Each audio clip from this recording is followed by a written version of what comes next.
How's Punters? Welcome back to another Punter's Paradise video, where I'll be showing you guys 5 simple and easy tips to use to become a better punter, to be more successful, and hopefully get results going your way.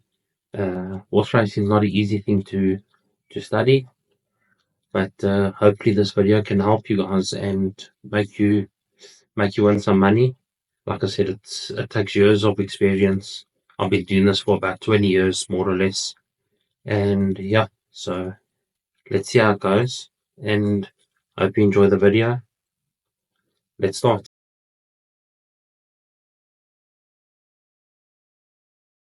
Okay, so the first tip is studying the form. That's not as easy as it sounds. What I normally do is I use a computer form. I use form grids, whatever. I'll explain that in the next part of the video. So I like to look at every horse from number 1 to number 20 and look his form, his course and distance, whatever it may be. And what I also do is I try price up a race myself with percentages and all that type of thing. It's complicated, but look, it takes a while to do. And look, it does work for me. It's been working for me for all of these years. And yeah, to study the form is a very key part of the game. Like I said, nothing gets run on paper. Every horse can have a bad day. They've got a mind of their own. But this is more of a better guideline. And you do get days where horses do run according to the paper, to the form in the paper, whatever it may be. So yeah, that's one of the tips. I'll show you guys now what I use and whatever it may be. Okay.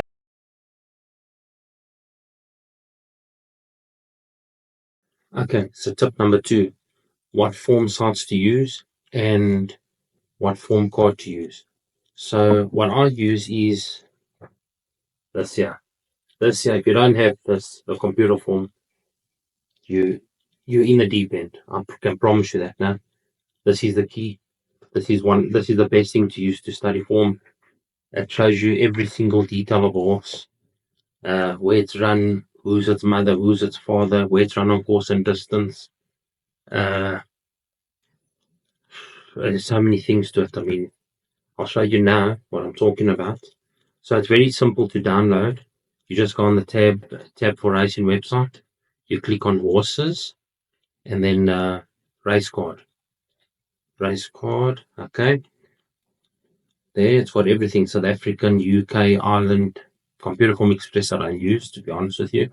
Then you click on it there, South African computer form. It'll pop up like this. You can print it as well. Very easy to use. So you can scroll down here if you're using it online. Shows you the horses A to Z, top trainers, and then in the front I will show you all the horse numbers, the comments, forecast bedding, which I don't really look at. It can be accurate. Sometimes you see that with the first timers there's no bedding. And yeah, so what else is there? What else did I want to show you here? Okay, yeah, it's got all the numbers, whatever it may be. Then there as well, it's got the computer form rated horses, the best rated speed rating. Also, I don't really use that much. There's a jockey's log. And then yeah, we'll show you all the jockeys, jockey index, vol, whatever the race course may be. Jockeys riding on the day, how many rides they got, if any race, all the races that they're riding in. And yeah, I sometimes look for like the top jockeys that's got less rides, because you can see, I think it's Striker, yeah, he's got 2 rides on the card. So I tend to follow them, and you have to. I mean, they're good jockeys. You can see there, I've just highlighted it now. Dennis Shaw's got 2 rides as well for that day. So that's a start, you got to start from there. As well with the trainers, see there the trainers index. It'll show you all the trainers that's got runners on the day. You look for the bigger yards that's got only 1 or 2 runners. Red Crawford, you can see they only had 2 runners, sorry. Who else was it now? Let's check. Candace Dawson, one runner for the day. I mean, they don't go there with one horse for nothing. It's a very useful thing to use. St. John Gray, same story. Who else was it now? You see, Ellie Glade. So I like to market as I get it from here. I mark it in my book. One runner for the day. One runner for the day. It's very, very key. Like I said, they don't go there with one horse for nothing. Who else was it? Robbie Sage. Okay, yeah. Let's moving on. Okay, let's see. Okay, so yeah, you can see it's race one. It shows you the time, the tour, where it's run on, whatever it may be. Number one, Empress Wu. That's the number. It shows you the silks. The form where it's run, where it's run on the turf, the course. That's career starts, wherever it ran. The good, the soft going, course and distance. It shows you basically everything you need to know. The jockey, the draw, and yeah, his last couple of runs on form. It even shows how many runners came out of the form line. If you see there, it shows WR. It means runners and the winners from the form line. It's very easy to use. Very, very easy.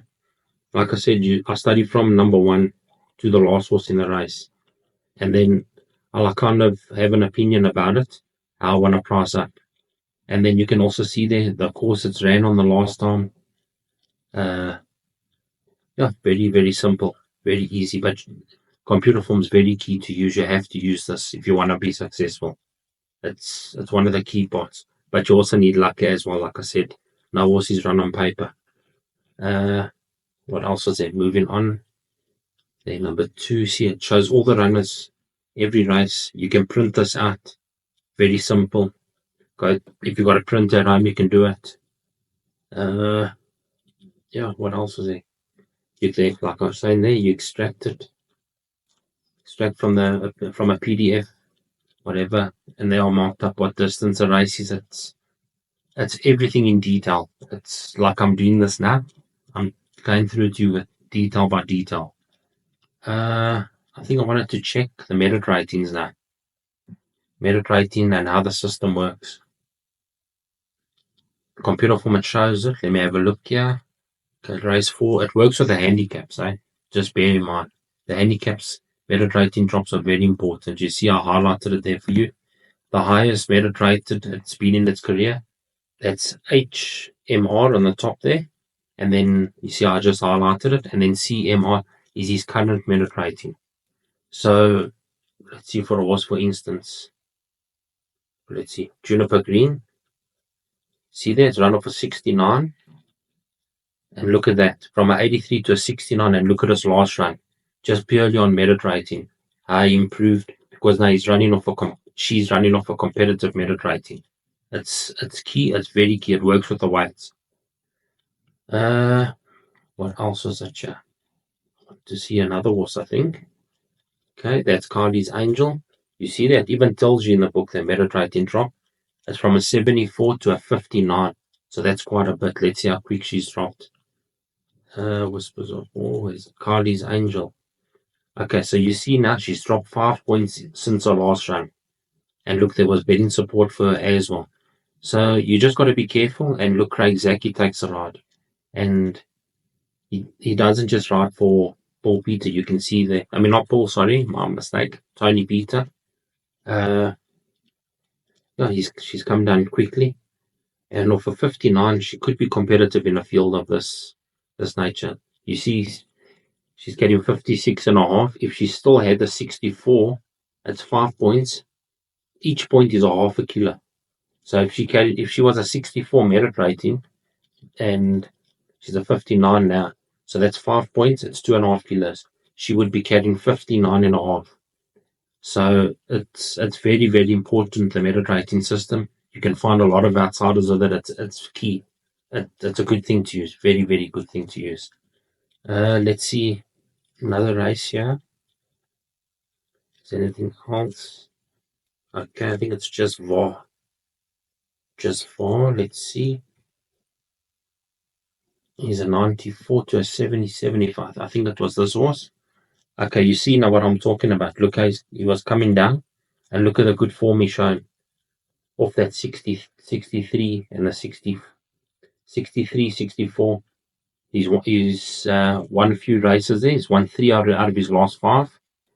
He's been hit back to a 77 from a 72. So that one could be a bit tricky with him now because he's come back up in the weights now, where he was more competitive with a less merit rating. It's one of the most accurate things you can get. And you also got to have an opinion about the merit rating, because sometimes horses that break maidens can come out, they can hit it with a big merit rating, and it doesn't run to its potential. So it's very, very key to know that. And yeah, so that's about it with a computer form. Let's move on to the next one. So the next one is form grids. I use this to check breeding of horses, form lines. If there's been winners from the form line, it's also very easy to use. You can go on there, you see it shows. You go to the home page. Let me just check here. One sec. Home page, it shows you all the cards. Card means the race. You click in it. Okay, one sec. On the side there, those are will show you what kind of race it is. Okay, let's get on to it. So race 2, look, you can have a look here. There's first timers. So what I like to do is I click on the horse. Okay, well, that was Mr. Wilson, sorry. Mr. Wilson's had it run. You see there the positions where it says FIN, that's a finishing position. And they're highlighted in green, yellow, orange, whatever colors there are, and it comes up on the right-hand side as well. It's also very good for times, to check times. But let's see this first timer, King Harold. You click on it, you click on full history. And then you click on the mother, Imperial State. Now, if you look at this horse, he or she, I'm not didn't actually look. It's family to Lucky Lad. And we know how good Lucky Lad, mate, is. He's a good horse. He's a top sprinter. Follow Me as well, had good form. I think he also won a maiden early. So you got to watch out for horses like this. They're well related. I think they paid 675,000 for this horse. So I look out for things like that on breeding. And then in the third race, you just go. You don't click on it. You just take your mouse over the whatever form it may be. It'll tell you. It'll start flashing. That's when the horses have met before. You can check it out like that. The computer form is the most easiest way to check the collaterals on the collateral form lines on their latest form. Sorry, like I'm saying, look here, Carly's Angel. So I went on to Carly's Angel. It starts flashing. That means they've met on some races. You click there. Now I clicked on Juniper Green, his last run. The form line, you can see there's been a second only. What else is there? Let's see if we can find a good form line. Oklahoma Twister, not such a good form line. You can see. When it's white, it means the horses run nowhere. Let's see if we can find one here. Let's see.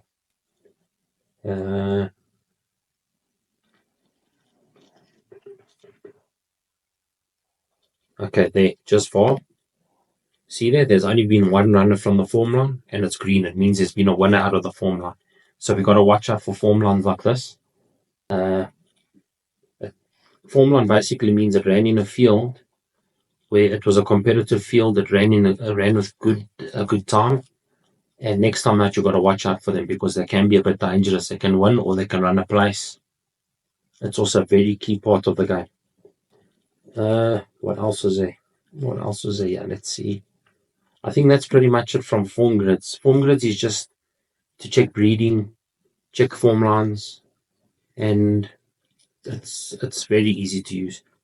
So yeah, that's what you use for breeding and for form lines. Form grids is the way to go. Okay, so the next site I only use 2 sites, and obviously the computer form is gallop.co.za. It shows you all the reruns of the horses. It shows you collateral form lines more. It actually is a little bit better than computer form, I'm not going to lie, with checking collateral forms, because it shows you all its runs from where the two horses or three or five horses have met in the same race. Very easy to use. Shows you stops, reports. It's got Gallop TV that you can stream and watch live races. But let's get into it. So I'm on the fixtures. Let's see here. Fixtures. So that's where it is. It shows you all the meetings that's coming up. The race cards. That's official final fields. So let's see. So race 5 here, for instance. You go down, it shows all the horses, and then you go down, it will show you the collateral form lines. This is where the horses have met each other before in the past. And if you go there, say there's the light, ran to Potberry, and so did Hasler Grande. Now it'll show you the weight turnarounds, the lengths it's beaten apart, and on the top right it'll say LEN now, which means that horse should be in front of the other horse. Look at Sutherland, and there's a light, for instance. It's something like 20 lengths or something. So yeah, let's look at it again. Like Cotina should be in front of Secret Recipe. If you look at it, down 3, he goes up. So that's also, this is a very good site to use for collateral form lines where horses have met each other before. And it's easy. It tells you, it's also basically got all the information. It's just a basic thing to use. What else is there? Okay, well, I just highlighted it again for you. Collateral form lines, the date they ran, the course, the jockeys.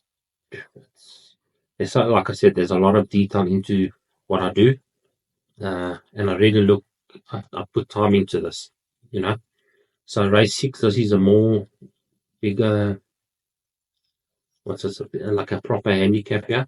So this is where you can find a winner with your merit ratings, with the collateral form lines, with jockeys, with course and distance, whatever it may be. So look there, let's see. Another Universe beat eye catching very easy. The weight won't even matter there. Look at Only a Poet now. Only a Poet has beaten a lot of horses here. So when I go on there, I take my computer form with a pen, and whatever horse he's beaten, I basically put an X on it. So that was I basically scratch out. I don't back it, but that's just based on collateral form lines. Then I go further back into it. I look in the book, maybe something went wrong. So that's when I go back to go check a rerun. Like let's check at another Universe, for instance. See, it shows his form there. Let me just see what was here. That was on the left-hand side there. It will show those little cameras. The little cameras there will show you the reruns of a horse. And you can watch it. It's a beautiful, beautiful site to use. It's very easy, very nice, useful. And that was another Universe's run. He ran 4th. Nothing really went wrong in the race. You got to also check the comments in the book if it pulled up lame or anything like that. So that's Gallop TV. Very easy, very simple to use, and I hope it works for you as well.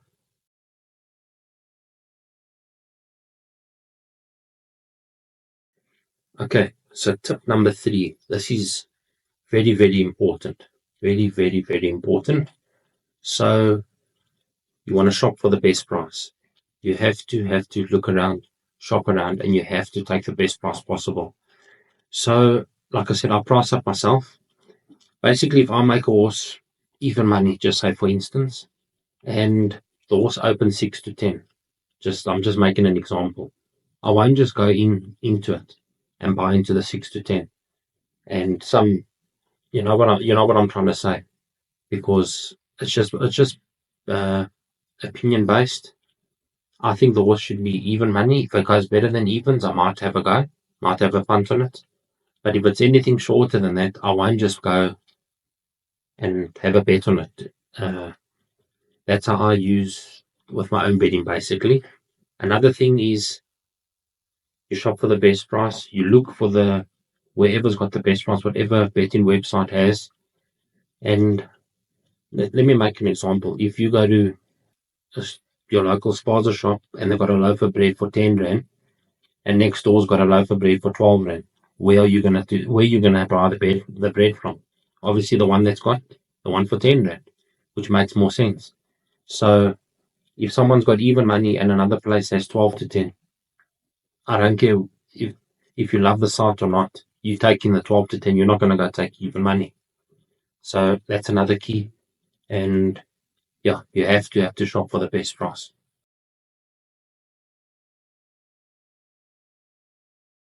Okay, so tip number 4 is also whatever I said is very important, but this is also it's a key to becoming a good punter, becoming a clever punter. Is being selective with your punts.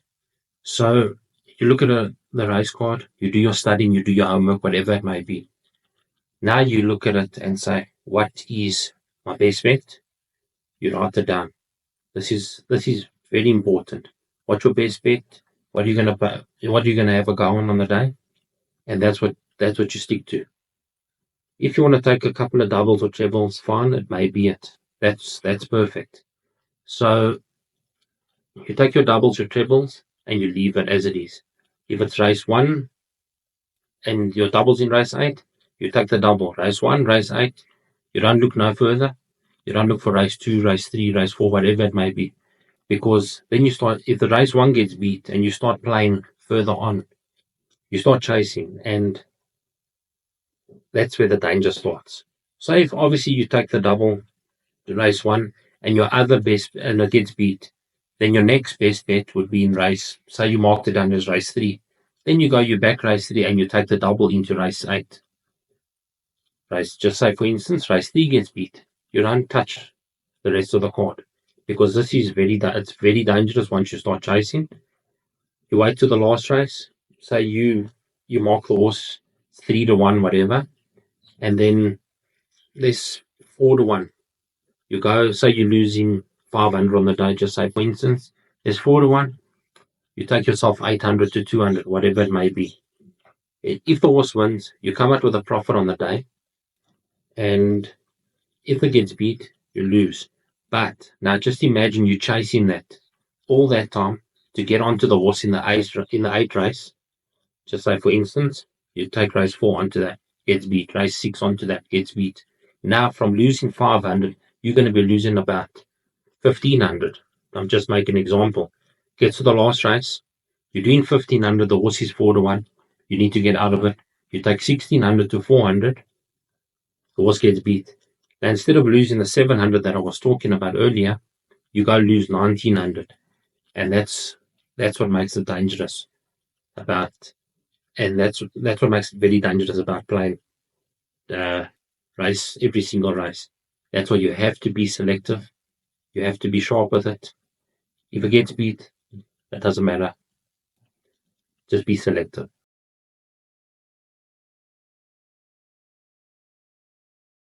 Okay, so this is my 5th and final tip to you. Very, very, very key. Very key, very important. This is one of the things I live by, and I follow it, and I stick to it. Don't chase your losses. Tomorrow is another day. If you lose, like I said, if you're selective and you lose, that's fine. I know it's not nice to win, not nice to lose, sorry. So it can happen. It does happen to us all the time. But tomorrow is another day. Leave it as it is. Go out. Leave it. Leave the punting, and don't chase. Don't go play the slots. Don't play your overseas racing unless, I know gambling is addictive, unfortunately. Some guys just play, and that's how you burn. I won't lie, that's how you burn. You start chasing, you say you lose that 700, you go try chase it, you're going to end up losing 2,000-3,000 rand. So don't chase your losses. Very important, guys. Do not chase losses. Tomorrow is another day. Thank you. Okay, so that's the end of it. My 5 tips on how to become a better punter, form studier, whatever it may be. I hope it was useful to you guys, and use it. It's key. I promise you it works. You don't always win. Just know that no one wins every day. Nothing is guaranteed in life. But like I said, we try. And Hope to see you guys soon, and let's hope we can get racing this week. Oh, it's been terrible, the weather. Anyhow, cheers, guys. Have a good one. That's bye for now.